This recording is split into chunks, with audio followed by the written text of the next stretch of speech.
महाराष्ट्रासह आजूबाजूच्या राज्यात उत्पादित केल्या जाणाऱ्या आणि देशातील विविध प्रांतात प्रचंड मागणी असणाऱ्या कृषी उत्पादनांवर मध्य रेल्वेने नजर केल्यामुळे अंगूर, कांदे, बटाटे आणि आता रेशीम कोशही रेल्वेला पसंती देत आहेत।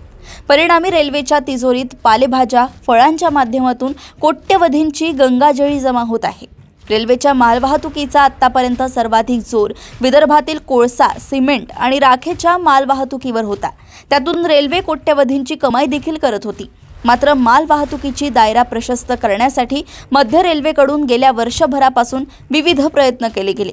आता पंढरपूर, सोलापूर जिल्ह्यातून रेशीम कोशचे मोठ्या प्रमाणात उत्पन्न होत असल्याचं पाहून तेथून थेट कर्नाटकसाठी मालवाहतुकीचा ट्रॅक सुरू केलाय।